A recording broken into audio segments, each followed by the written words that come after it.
Genesis 14, verse 14. And when Abram heard that his brother was taken captive, he armed his trained servants, born in his own house, 318, and pursued them unto Dan. Quick read, then we'll unpack it. Abram hears that Lot, his nephew, has been captured in a regional raid. He doesn't wait for someone else to rescue him. He mobilizes what he has, 318 trained servants raised in his household, arms them, pursues the captors, and rescues the prisoners.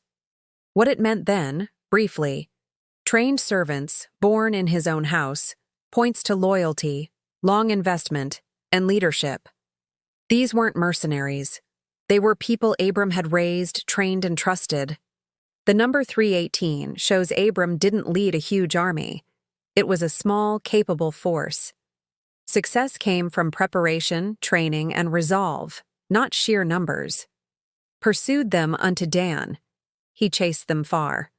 Abram showed determination and willingness to go the distance.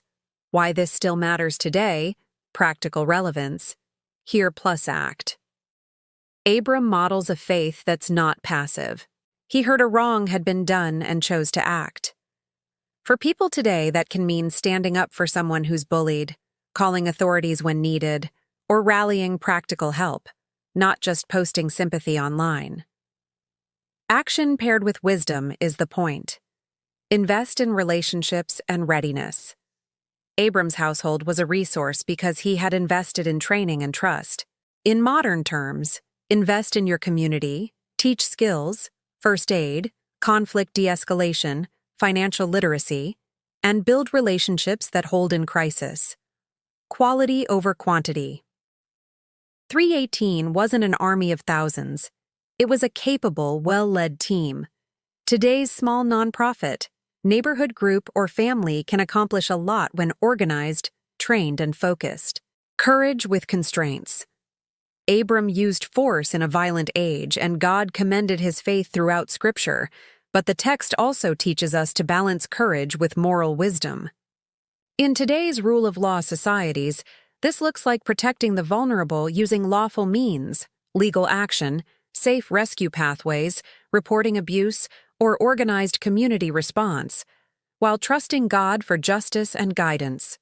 Determination matters. Pursued them unto Dan is a reminder resilience and persistence are often required. Sometimes help needs effort, stamina, and a long view. A few gentle modern takeaways. If you see injustice, don't assume someone else will act, but choose the right, lawful way to intervene. Build and train your household. Mentor people, develop skills, cultivate loyalty and trust. Small teams, well-led, can do big things.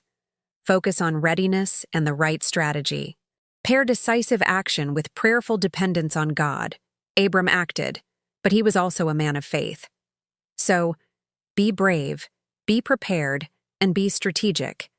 And if you like, think of Abram as the ancient prototype of a search and rescue leader, fearless, organized, and wildly loyal.